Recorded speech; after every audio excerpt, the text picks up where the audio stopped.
안녕하세요, 연호구입니다. 오늘은 카라풀 최악의 사건 탑4를 알아보겠습니다.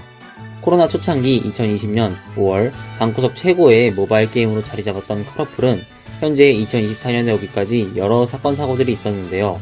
오늘은 한때 최고의 게임이었던 카라풀의 위상과 수많은 유저들을 이탈하게 만든 카라풀 최악의 사건을 간단히 정리해보도록 하겠습니다. 여담으로 너무 안 좋은 것만 다루는 것 같아서 다음 영상은 카라풀 최고의 시즌을 달아보도록 하겠습니다. 그것도 기대해주세요. 4위는 NCT127 콜라보 배경음 사건입니다. 시작하기에 앞서 이 영상은 NCT127에 대한 비난 의도가 없습니다. 물론 이건 사건이라 보기엔 다소 애매한 부분이 있지만 게임과 운영자에 대한 신뢰도에 대해 영향을 미쳤다고 생각해 넣었습니다. 이 사건은 시즌9 아이돌 그룹 NCT127과의 콜라보를 기념하여 모든 WKC 트랙과 월드 테마 트랙에 NCT127의 신곡 스티커를 넣으면서 시작되었습니다. 10개가 넘는 트랙에 스티커 한 곡만 들어가게 되었고, 물론 NCT127의 팬이라면 긍정적으로 받아들일 수 있었겠지만 대부분의 유저는 기존 트랙 BGM을 선호했고, 한 판의 길어야 2분대인 카라풀에 거의 4분에 달하는 노래가 배경음으로 쓰이면서 노래의 2절 하이라이트까지도 가지 못하고 경기가 끝나곤 했습니다. 노래 자체의 호불호는 둘째치더라도 기존 호평을 받는 테마들의 OST를 강제로 다른 노래로 고정시켰다는 점에서 유저들의 불만 요소가 많았습니다. 이 콜라보는 이전 시즌6에 진행된 블랙핑크 지스님과의 콜라보와 비교해서도 비판이 많았는데요. 지스님과의 콜라보에서 다양한 카트, 펫, 캐릭터 등을 출시해 팬뿐만 아니라 일본 유저에게도 호평을 받은 것과 달리 스티커 배포 외에는 배경음 변경만 있는 NCT 콜라보는 현재까지도 부정적인 콜라보로 기억됩니다. 개인적으로 이때 랭킹전에선 WKC와 월드가 많이 밴됐던 게 기억에 있는데요. 이 사건은 카트라이더 IP 전체에 큰 역할을 하는 트랙 BGM에 대해 운영진의 과소평가가 있지 않았나 생각합니다. 예상하셨듯 이 사건에 대해 많은 인플루언서와 유저들의 불만이 있었지만 트랙 BGM 자유 설정이나 랜덤화 같은 조치는 없었습니다. 콜라보가 끝날 때까지 이러한 부분이 문제되었고, 이는 유저와의 소통이 여실히 부족함을 드러내는 사건이라고 생각합니다. 3위는 비룡도 비밀코드 사건입니다. 비룡도 비밀코드 사건은 시즌2 중국 서버 기준 비밀코드로 출시되는 레전드 카트 비룡도가 과금 패키지로 출시한 사건입니다. 무과금 유저도 확률적으로 획득할 수 있는 비밀코드와 달리 3000전지라는 상당한 금액을 가지고 출시했기 때문에 비판이 많았는데요. 심지어 중국 서버의 비룡도 비밀코드 데이터가 남아있어 버그로 지급되는 등 처리도 미흡했습니다. 당연히 넥슨 주장은 비밀코드는 천장이 없어 돈을 더 쓸 테니 차라리 확정 패키지로 내주겠다 뭐 이런 변명이 가능하지만 비밀코드가 무료로 획득 가능한 양이 꽤 많고, 무엇보다 비룡도가 과금을 출시되면서 무과금 레전드 차량은 시즌 1부터 3까지 제노탄 한 대가 되었습니다. 이는 소위 말하는 헬적화 현상으로 비룡도의 가치가 그다지 높지 않음에도 과금으로 바뀌어버리는 모습에 상당한 비판을 받았습니다. 이 사건은 개인적으로 카라풀의 무과금층을 이탈하게 만든 사건이라 생각하는데요. 이유는 카라풀 초창기 전성기인 시즌2에 일어난 사건이기도 하며 무과금 유저들에게 직접적으로 타격이 미친 것도 있기 때문입니다. 제노의 조기 출시로 얻은 호평을 한 시즌 만에 무과금 차별 대우로 넥슨은 넥슨이다라는 말이 나왔으며, 이러한 미신은 무과금 분포가 많은 저연령층 이탈에 많은 영향을 주었습니다. 2위는 핑크코튼 확률 오류 사건입니다. 이 사건은 시즌1 기간에 시간의 상점에서 팔던 핑크코튼의 등장 확률이 공개된 확률보다 낮게 설정되어 있어 시즌1 기간에 소모한 시간의 모래시계를 배상하면서 시작되었습니다. 일단 핑크코튼의 등장 확률이 낮았던 것은 물론 20%의 할인이 등장할 확률도 공개된 것보다 낮았는데요. 100번 양보해서 이 현상이 실제로 오류였다고 가정하고 이 뒤의 보상이 문제인데요. 시즌1에는 대부분 재화가 부족해 시간의 상점에서 필요한 모래시계를 건전지로 지불하고 시간의 상점을 이용했는데요.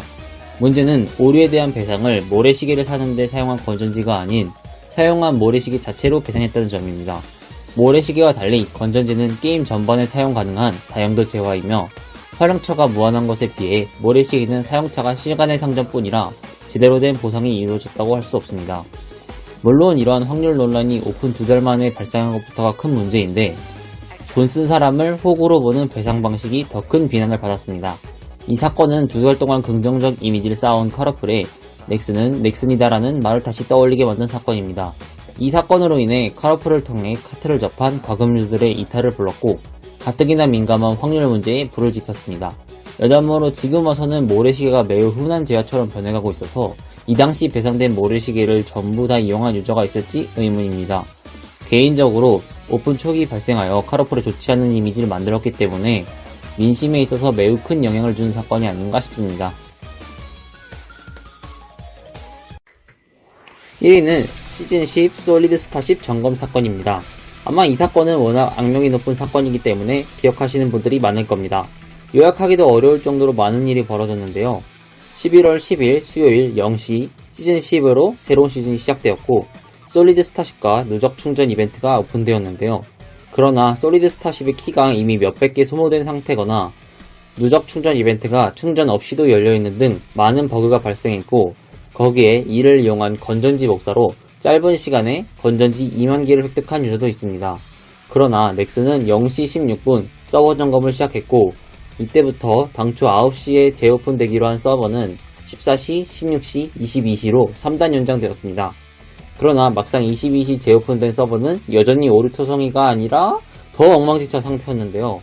시즌 10 직전 상태로 백섭했지만 결제 등이 보상되지 않았고 랭킹전 점수 2단 초기화 등 버그가 많았습니다. 그러자 넥슨은 또다시 점검을 진행했고 22시 45분에 시작된 점검은 이 길 8시에 끝나면서 총 31시간이라는 점검이 끝났습니다만 여전히 오류가 많았고 결제 보상 등이 제대로 지급되지 않는 등 여러모로 오류가 많았습니다. 여러가지 오류는 시즌 내내 수차례의 패치로 고쳐지긴 했으나 오류와 배상 방법이 제각각이라 보상이 제대로 지급되지 못한 것도 많습니다. 대표적으로 문호준님은 이 사건에 의해 솔리드 스타쉽이 증발당했고 시즌 내내 스타쉽 센터가 마비돼서 뽑기를 시도조차 못한 유저도 있습니다. 더욱이 3일 동안 정기점검, 연정점검, 긴급점검, 3대 면검이 등장하며 장시간 유저들이 플레이를 하지 못했으며 목요일에 카라플리그 KRPL의 경기가 있었는데 수요일 하루종일 점검 상태라 선수들이 본 서버에서 연습이 불가능했습니다. 결과적으로 역사상 가장 좋은 보상을 유저들에게 지급하고 사건에 휘말리는 사람들에게 추가 보상을 지급하는 등의 조치가 있었지만 넥슨의 개발력 한계를 명확히 보여주었던 사건인 것 같습니다. 중국 운영진의 개발 방식에 의존하던 운영 방식이 최대 단점을 보여준 사건이며 물론 이 사건으로 게임을 접거나 하는 유저가 그렇게 많은 것은 아니지만 장시간 플레이의 불가가 코어 유저층의 민심에 부정적으로 다가왔고 제대로 된 보상을 받지 못한 유저들에 대해 적절한 조치가 취해지지 못한 것이 이 사건의 가장 큰 문제라고 할 수 있습니다. 여기까지 카라폴 최악의 사건 탑4를 알아봤습니다. 1위였던 점검 사태 이후로는 그렇게 큰 사건이 발생하진 않았는데요. 물론 제가 올드 유저라 옛날 사건을 선정한 것도 있지만 카라폴이 지금에 이르게 된 데에 영향을 많이 미친 것도 이 4가지 사건이라 생각하여 선정해봤습니다. 여러분이 생각하시는 최악의 사건은 무엇인가요? 댓글을 통해 공유해보시면 좋을 것 같습니다. 그럼 오늘도 시청해주셔서 감사합니다.